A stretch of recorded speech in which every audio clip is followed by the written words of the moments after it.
Hello everyone, আসসালামু আলাইকুম। আমার চ্যানেলে আমি আজকে প্রথমবারের মতো একটা ভিডিও নিয়ে আসলাম, একটা পিঠা রেসিপি। তো আশা করি আমার রেসিপিটা আপনারা দেখবেন। ভালো যদি লাগে অবশ্যই সাবস্ক্রাইব করবেন, লাইক করবেন, কমেন্ট করবেন, শেয়ার করবেন। তো আমি প্রথমে চালের রস, চাউলের গুঁড়া, ইস্ট অল্প একটু আর বেকিং সোডা দিয়ে, না সোডা দিয়ে আমি মাখিয়ে রাখছিলাম। এটা স্কিপ হয়ে গেছে। মাখিয়ে 1 ঘন্টা রেস্টে রাখছি। তারপর 1 ঘন্টা পর আমি আসলাম, আমার খামিটা ফুলে উঠছে।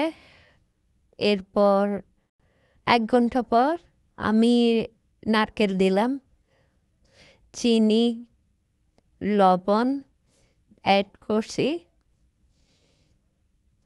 অ্যাড করে ভালো করে আমি আবার মিশিয়ে নিচ্ছি সবগুলা ঘুরিয়ে খুব ভালো করে মেশানোর পর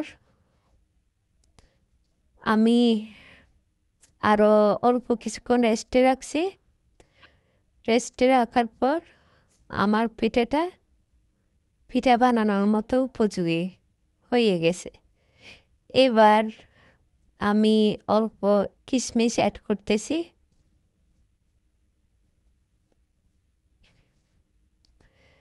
কিশমিশগুলো দিয়ে আমি আবার ভালোভাবে নাড়িয়ে মিক্স করতেছি যেন সবখানে কিশমিশটা পড়ে। খুব ভালোভাবে আমি কিশমিশটা মিশিয়ে নিলাম। এবার আমি চেক করে দেখলাম এটা উপযোগী হয়েছে চুলায় দেওয়ার মতো। এখন আমি এরকম একটা পিজার থালি নিছি, ডাইস নিছি। থালিতে অল্প একটু তেল লাগিয়ে নিছি। তেল লাগিয়ে তারপর খামিটা আমি ডাইসের উপর নিচ্ছে। একদম ডাইসের সমান সমান নিব না আমরা অল্প করে অর্ধেক করে অর্ধেক করে আপনার খামিটা দিয়ে তারপর এরকম ড্যাপ করে সবখান দিয়ে ছড়িয়ে দিব। এবার আমি থালাটা চুলায় বসিয়ে দিছি। চুলায় বসিয়ে আমি আগুন জ্বালিয়ে এটা স্টিমে দিয়ে দিছি। ঢেকে দিয়ে স্টিমে দিয়ে দিলাম।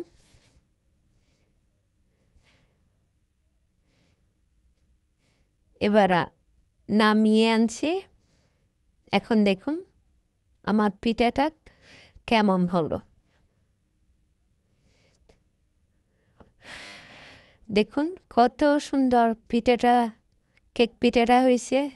দেখতে খুব সুন্দর লাগতেছে। আমি আবার উপর থেকে আর একটু নারকেল ছিটিয়ে দিয়েছি, এটা আমি স্কিপ করে গেছি। এইটা ফাইনাল লুক। আমি কেটে আপনাদের দেখাচ্ছি এই কেক পিঠাটা কত স্পঞ্জি হয়েছে, স্বাদ গন্ধ অতুলনীয়।